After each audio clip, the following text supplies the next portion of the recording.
What's up, y'all? Hey, it's Autumn, and Ariana's here with me, and we're actually going to do a joint. I just need a minute today, so I'm gonna wait like maybe 5 or 6 seconds and let Yeah, people we come gotta in. let the people come in. Yeah. Yeah. So, I mean, we'll probably just talk shop until they get here. But what's up, Ariana? Yeah. Yeah, I just got the notification that we went live, so Okay, perfect. we should. Oh, I see some people in there. Oh, they're popping in. They're come on in the room, y'all. Come on in. Welcome. I can't help myself, Chochi, for no reason. Like that was so that was so unnecessary. What is wrong? It's okay. I see Steady in there on YouTube. I know that I have seen you put your name in the chat before, Steady. Can you remind us what your name is? 'Cause I know I've seen her on some of the lives and worships, I believe. I'm over here like, let me log into Facebook. Let me turn my ringer down. Doing I all the like things. seeing the comments. Yeah, it's fun. Rita, that's what it is. Thank you. Hi, Rita. Glad you are popping on with us tonight. Oh man, look at I feel popular. We got like six. We got like six people. Hey. We're probably two of them. It's okay. It's okay. It is okay. I don't even think I. Let me pull up. I don't think I pulled up. I got the YouTube notification, but I didn't pull it up. And I probably should make sure that I'm muted on here so we don't have an echo. There we go. Hello. Yeah. So here we are. Yeah, like Autumn said, it's both of us, like, because we just needed a minute together, apparently, because Autumn, we're just out here being honest with the people tonight. We are not okay. Like, it is December 1st, and we are not okay. 'Tis the season, y'all.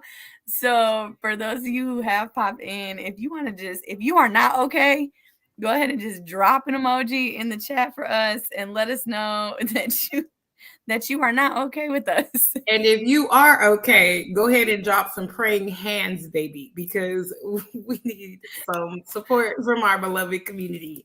Amen. Right. Yes. Noah, I see you. See, we got you tonight. This is for you. This is for you. They said where two or three are gathered. Noah, you made us three, so thank you.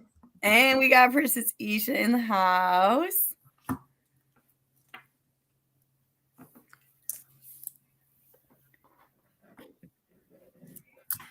Well, I'll go ahead and start a little bit because I know I just need a minute. It's literally like a quick kumbaya, and we're not going to have a lot of time with you. But um, what we wanted to do today, well, first of all, I'll say for those of you who thought we were going to have altars of remembrance, I apologize. Technical difficulties. We're going to kick that off to next week.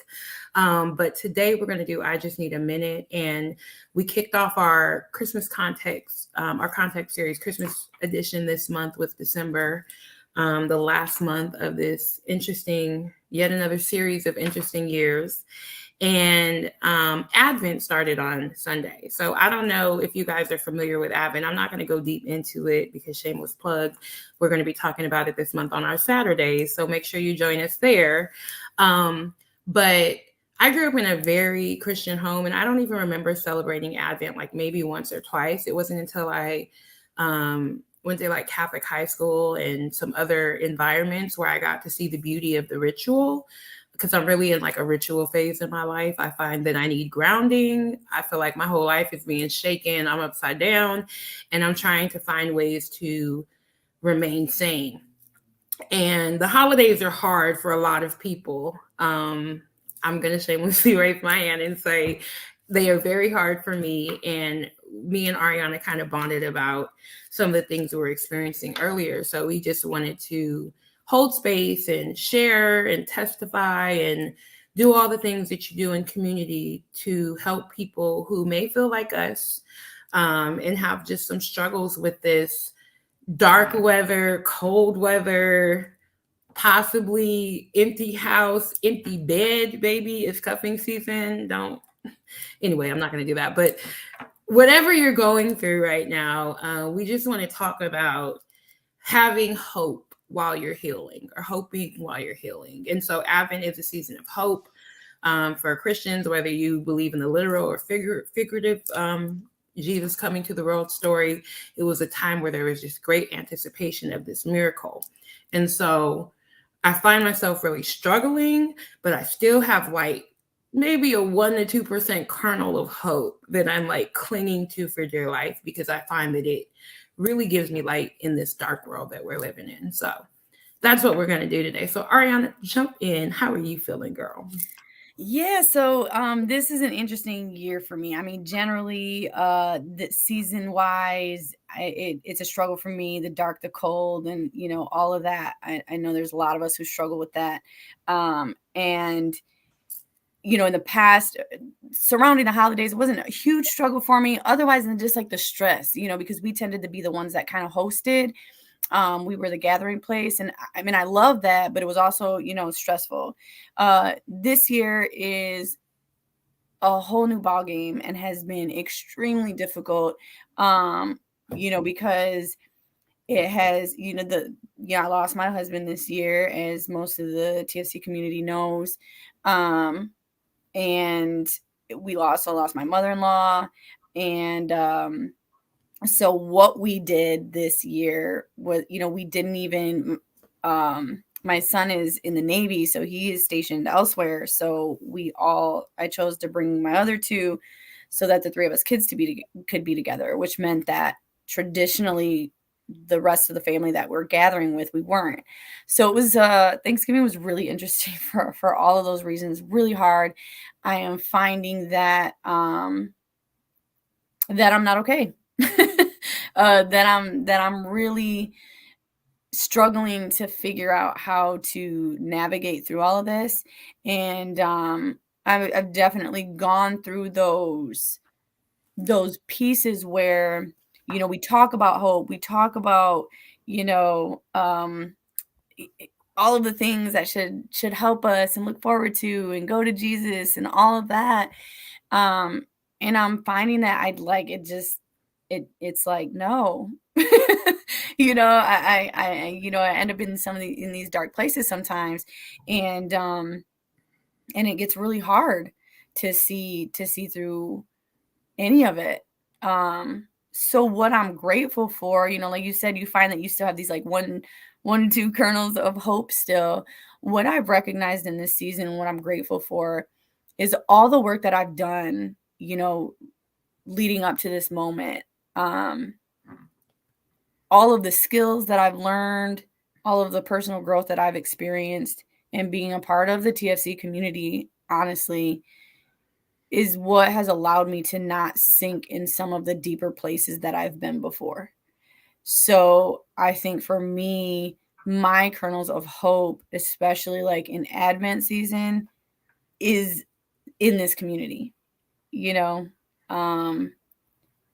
Hearing people share through their struggles, hearing people just, and even if somebody's not struggling, folks who are so into the light right now and just like this is their season and they're cheerful and they're happy and they're experiencing achievement and accomplishment and sharing that, that does help. I think, you talked about hope through healing. And I think for me, what I'm recognizing is that,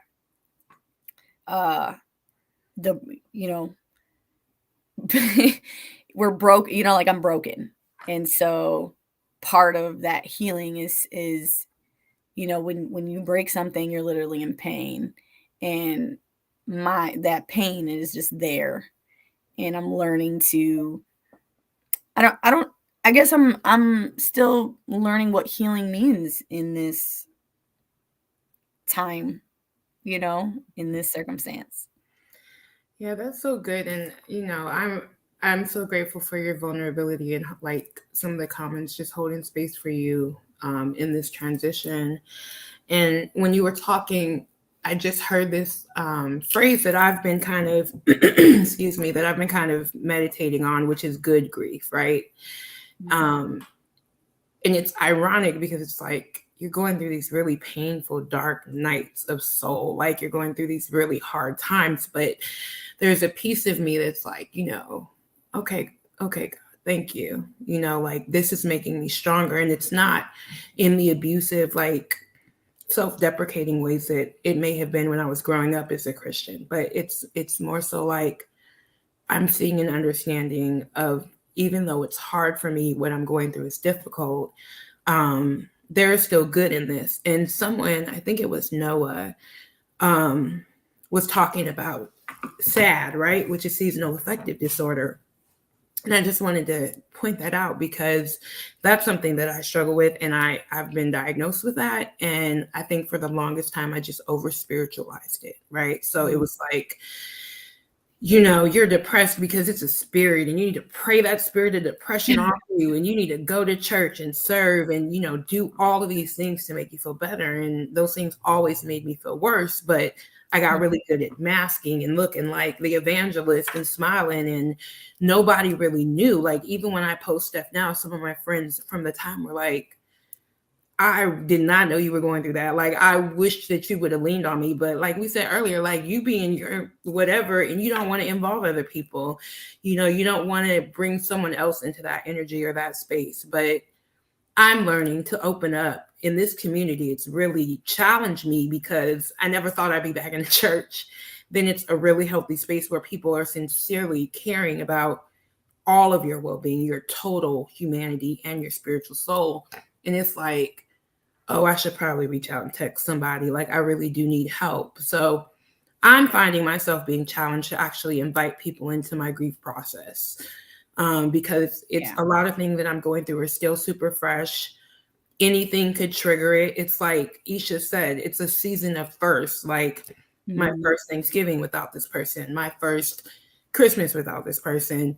My family was here for Thanksgiving and it was so bomb. Like, we had the greatest time. But the moment they left, I felt myself slipping down into that deep loneliness. So in that moment, like, other people have, ironically, thankfully, no coincidences, by God, whatever, reached out to me and been like, what do you need? And I'm like, let me invite them in, right?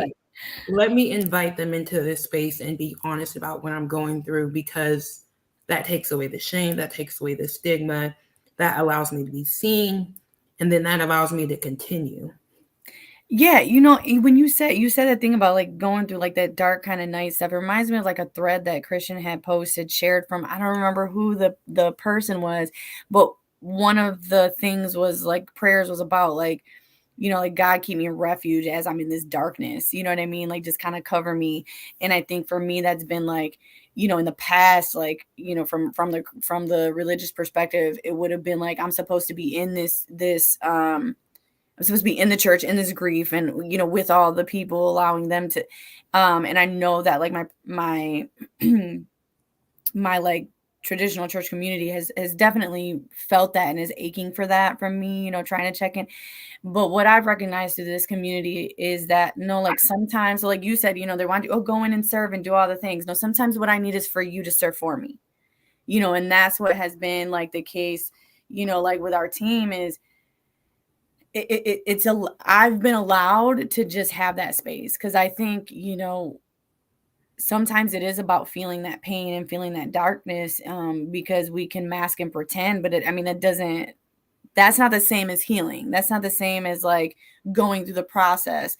And then, you know, so I think that I might not feel the hope, but I know that it exists. It stops along the way. I won't say on the other side, because I don't think that, you know, I know there's a through, but I don't think there's like an end or a destination that comes from this. You know, the rest of the life and the moments that I don't get to have, you know, that he doesn't get to have, there's never an end to that as long as I'm breathing, right? And so I think it's more of like, I see these pit stops, you know, like rest areas along the way where I know there's hope there. I know that I can stop and rest and find hope there. You know, whether it's because of our community or because of the different kind of connection and relationship that I have to the divine now, where I can be honest and be like, I'm not okay. And I'm not a bad Christian, or I don't not believe in you because I'm not okay. You know, I think this idea that we have to be in joy and happiness all the time is damaging, you know, because we don't, I don't know. You know, I think part of finding hope and seeing hope is because we saw where we were or were in this space and then realizing, oh, all right, here's this like spot of light. Yeah, that's so good. I'm like just nodding, like, yeah, girl. Yeah, but I think like what you just said, and we're gonna get ready to wrap up, but like hope, it's a journey, but there's no destination. I mean, we have pit stops where it's like we could get there, or honestly, we can just stop and not get there. Like toxic positivity is so like pre-COVID. Like we have moved past pretending we're okay, hopefully. Um, because it's time for us to be real and honest, because that's the only place that we can like be our true and authentic selves. And like I feel like that's our way of affirming our commitment to self-love and the greatest commandment. You can't you can't not be honest about something and think it's going to get better. Like the denial is something that we have to learn how to let go of and deal with where we are. So it's okay to not be okay. Right, right. Yeah. Well, did you have any final thoughts for the people on tonight? And you know, I mean, I think it's just like you said. I mean, invite people in, y'all. Allow yourself to be seen, even in the dark spaces. Feel the feelings, because all the feelings are okay. But you can't stay there. You know, it's just like it's like the rest areas. Some do not allow overnight parking. So, Right? like, keep driving. Find hope in this season. You know that this community is here for you, and I love you, Autumn, for like, thank you for letting me jump on with you. I love And you too. thanks for I'm so everybody who jumped grateful. in tonight. Yeah, and we hope that you will join us on this Saturday at 4 o'clock p.m. Eastern Standard Time.